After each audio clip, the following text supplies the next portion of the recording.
बिस्मिल्लाहिर्रहमानिर्रहीम, अस्सलाम वालेकुम। दोस्तों, नेक्स्ट टॉपिक है physiology. This branch deals with the study of the functions of different parts of living organism. Biology की ये शाख जानदारों के मुख्तलिफ हिस्सों और उनके काम के बारे में है।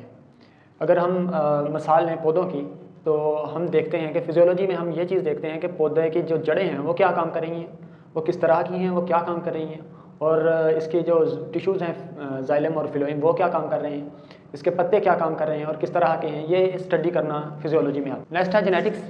The study of genes and their role in inheritance is called genetics. Genes का मुतालिया और उसका इनहेरिटेंस विरासत में किरदार, जीन्स का मुतालिया और उसका विरासत में किरदार को जेनेटिक्स कहते हैं। अब जीन्स क्या होती हैं? हमारे डीएनए पर, ये हमारा डीएनए कुछ इस तरह का स्ट्रक्चर होता है जो हमारे हर सेल में मौजूद होता है। उसका एक छोटा सा अगर हम हिस्सा देखें जो इस तरह इतना सा हो, मतलब बहुत छोटा पार्ट, उसको जब हम देखते हैं वो तय करता है हर सेल में कि कौन सी चीज़ किस तरह से बनेगी और कब बनेगी। और जैसे कि किसी सेल की ग्रोथ होनी है तो वो किस वक्त होगी, किस तरह से होगी, कोई भी प्रोटीन बनना है तो वो किस तरह से कैसे बनेगा। ये सारे प्रोग्राम को जो कंट्रोल कर रही होती है वो जीन होता है किसी भी सेल में। अब इनहेरिटेंस क्या होता है कि इनहेरिटेंस विरासत को कहते हैं, हम जानते हैं। तो the transmission of character from one generation to another, एक नस्ल से अगली नस्ल में किसी एक खसूसियत का जाना, मुंतकिल होना इनहेरिटेंस कहलाता है या विरासत कहलाता है। जैसे किसी बच्चे का अपनी माँ पर आँखों का जाना, या अगर किसी के वालिद के 6 उंगलियाँ हैं तो उसके बच्चे के में भी 6 उंगलियाँ आ जाएँ तो विरासत में उसको वो चीज़ मिली है। ऐसी स्टडी को हम जेनेटिक्स कहते हैं। हमारा नेक्स्ट टॉपिक है embryology. It is the study of the development of an embryo to new individual. यह मुतालिया है एक एम्ब्रियो का ग्रोथ करके एक नए जानदार में ट्रांसफ़र होने का। मतलब एक एम्ब्रियो का बढ़ना, ग्रोथ करना और एक जानदार की शक्ल लेना।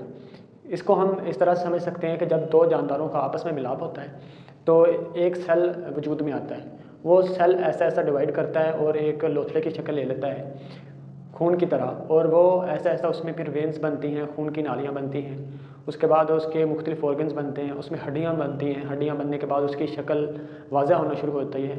इस जो सारा प्रोसेस है, इसको स्टडी करने की जो हमारी ब्रांच है उसको एम्ब्रियोलॉजी कहते हैं। नेक्स्ट है जी taxonomy. It is the study of naming and classification of organism into groups and sub groups. ये ऐसी शाख है जिसमें हम जानदारों को ग्रुप्स में और फिर उसको फर्दर सब ग्रुप्स में डिवाइड करते हैं, जैसे कि ज़ूलॉजी, बॉटनी और माइक्रोबायोलॉजी। अब अगर हम बॉटनी जो ब्रांच है इसको हम देखें तो बॉटनी में क्या होता है कि हमने एक अलग कैटेगरी में रख दी है सब ग्रुप में, और जो श्रब्स हैं, जो झाड़ियाँ हैं, झाड़ियाँ उनको अलहदा ग्रुप में बना दिया और जड़ी बूटियों का अलहदा बना दिया।